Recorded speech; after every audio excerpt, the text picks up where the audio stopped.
Ya, kami sedang di tengah laut, di tengah-tengah Samudra Hindia antara Kepulauan Mentawai dengan Pulau Sumatera. Ini perjalanan dari Mentawai menuju Padang itu sekitar 3,5 jam. Jadi kita mulai berangkat tadi jam 3 sore, kemungkinan nanti sampai sana jam 6 atau sampai setengah 7. Nah, ini kita lihat pemandangannya di sana.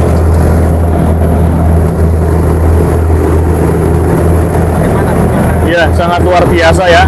Kita cukup beruntung karena ombaknya tidak terlalu tinggi dan perjalanan bisa lancar sampai saat ini. Ini sudah 4:30, artinya kita sudah di tengah laut selama 1,5 jam ya.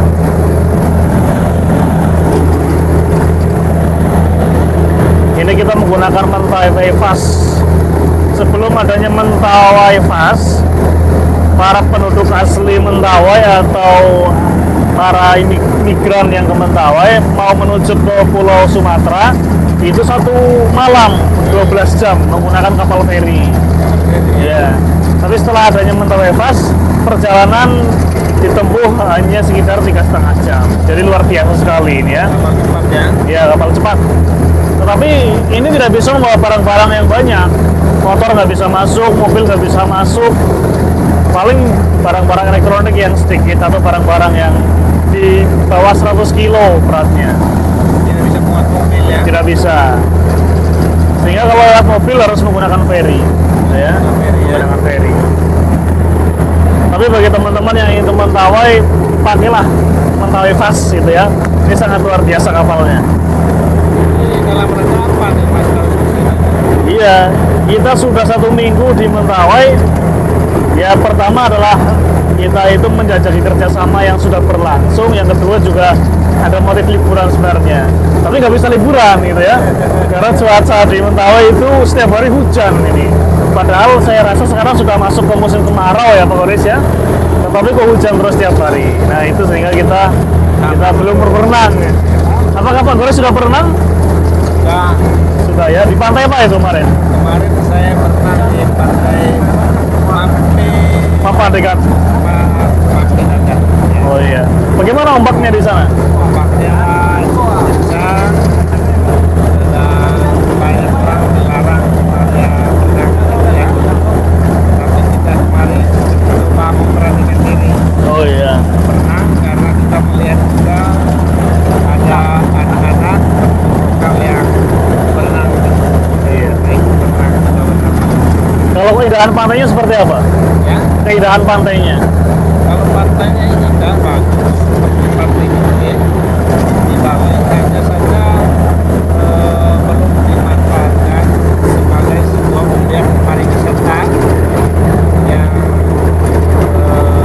melibatkan berbagai macam aktivitas ekonomi ya. Iya. Kita bisa melihat arah sana.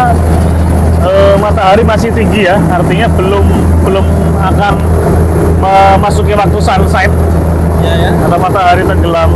Kemungkinan besar nanti kita akan mendapatkan timing ya untuk melihat matahari terbenam di pantai barat Pulau Sumatera. Kalau Mas harus melihat dari atas kapal ini, kira-kira Indonesia ini seperti apa? Ya, kita lihat ya. Di sana laut, di sana laut, di sana laut. Artinya Indonesia itu negara kepulauan yang sangat luas. Ya, daerah perairannya itu sangat luar biasa lautnya. Tetapi memang kita harus menjaga. Karena kita ketahui kita memiliki kewenangan secara kedaulatan eksternal yaitu 200 km dari bibir pantai, yaitu zona ekonomi eksklusif. Nah itu harus kita jaga, harus kita perkuat.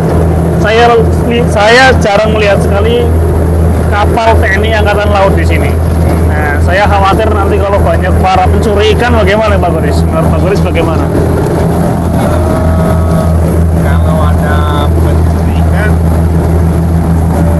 itu berarti sama dengan penyerobotan. Penyerobotan ya? Ada batas-batas teritori Indonesia. upaya apa yang dilakukan nanti biar kita itu berdaulat di tanah, di darat, di laut, di udara? Nah, sebenarnya di aspek kelautan ini yang perlu dioptimalkan adalah bagaimana supaya hasil-hasil tangkapan nelayannya, ikan dan semua yang terkait dengan laut itu bisa dimaksimalkan, baik dari aspek pemasarannya maupun dari aspek industrinya ya. Jangan sampai tangkapan ikan nelayan itu tidak bisa dijual ya, tidak dijual yang berkualitas ikan internasional. Dan saya rasa fungsi dari ikan laut terhadap produk-produk semisal omega 3 yang menjadi salah satu produk obat yang berkualitas yang dikonsumsi oleh masyarakat internasional merupakan produk yang paling bagus ya, kesehatan dan Baik, terima kasih banyak. sebagai sekretaris Prodi, apa nih yang bisa dilakukan oleh Prodi pemerintahan dalam melihat pemerintah daerah yang sebenarnya dari aspek kemajuannya itu tidak semuanya sama. Mengapa terdapat kapasitas pemerintah yang berbeda di Indonesia, padahal target sama mulai dari tahun 1945. Ya, memang kalau melihat dari potensi sumber daya manusia ya, itu merupakan salah satu faktor utama di dalam kemajuan daerah. Pertama kita lihat sumber daya manusia itu bukan tidak berjalan sendiri. Dia masuk ke dalam sistem yang namanya sistem pemerintahan daerah ya. Nah, sistem pemerintahan daerah itu mendapatkan porsi yang paling besar itu setelah adanya reformasi, desentralisasi dan otonomi daerah. Sebelumnya daerah tidak memiliki kewenangan untuk mengembangkan dirinya sendiri, rumah tangganya sendiri. Tapi pemerintah pusat ya. Iya, sentral sekali dulu di pemerintah pusat. Tapi dengan adanya asas desentralisasi dan otonomi daerah di tahun 99 sampai sekarang itu merupakan angin segar bagi para daerah untuk mengembangkan dirinya.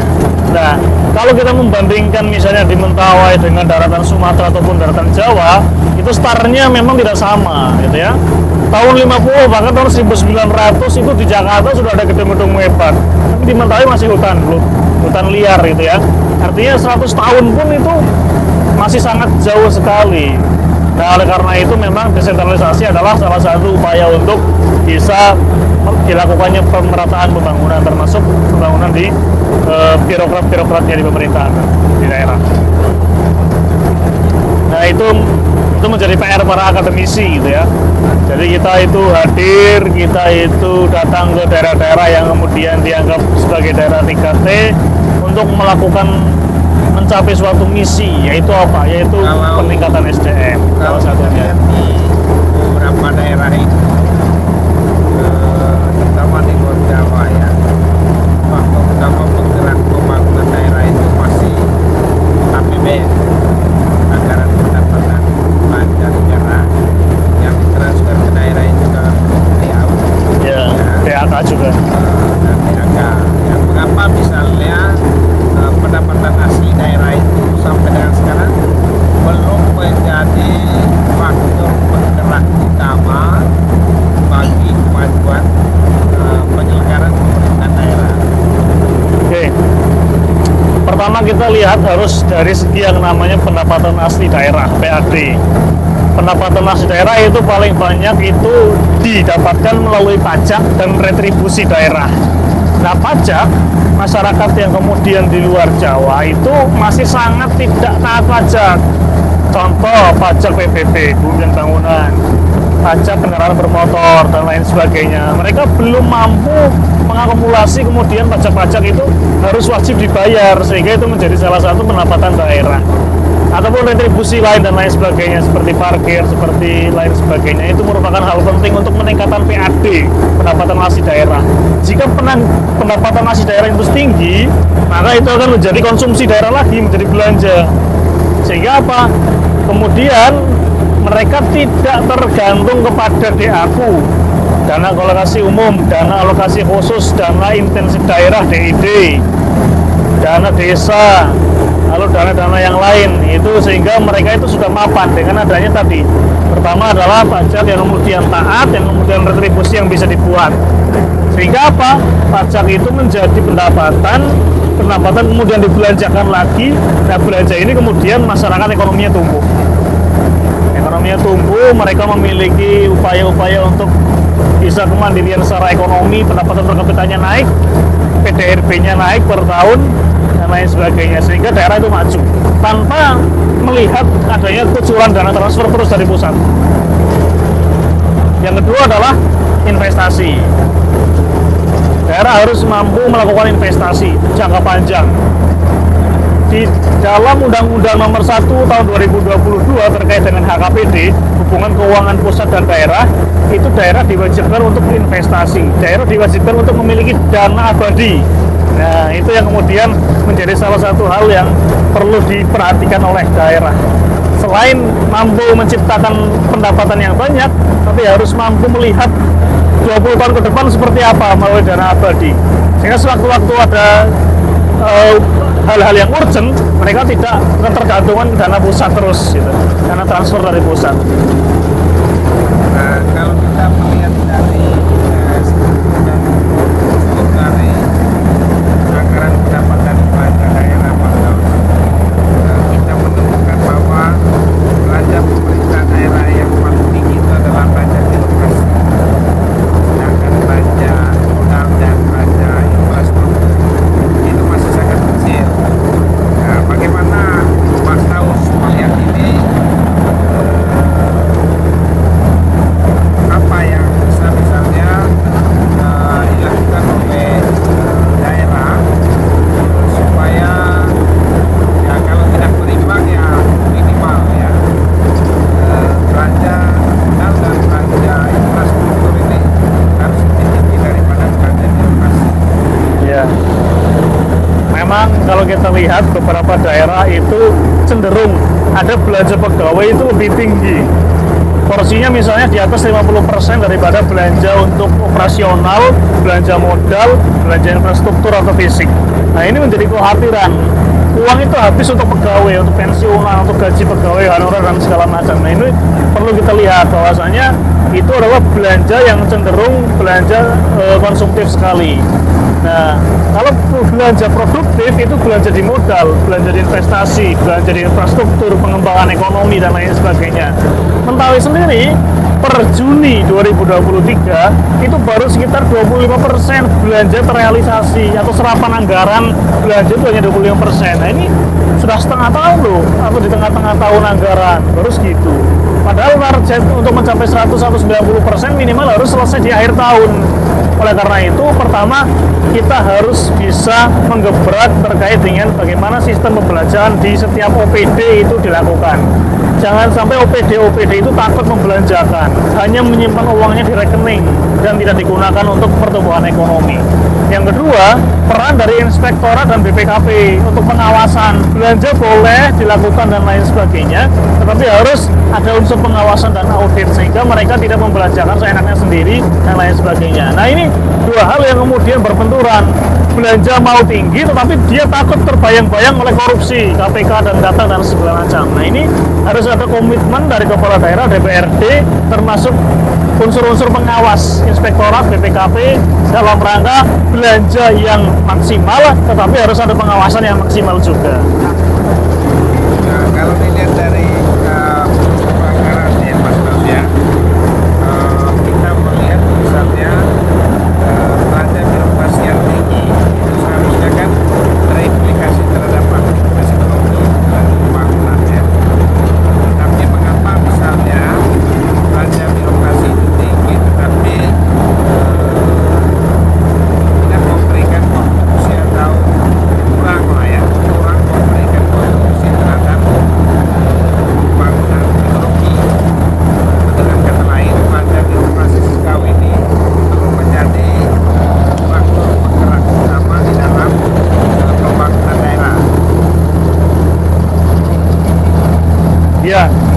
belanja pegawai itu kan cenderung konsumsi, bukan konsumsi publik, tetapi konsumsi para pegawai. Kalau kita diketahui di Mentawai itu PNS sekitar 2.000, sedangkan jumlah penduduk Mentawai adalah 90.000. Artinya hanya tidak sampai 10% jumlah pegawai yang kemudian menikmati uang negara. Nah, 90% seperti apa? Dia tergantung pada alam.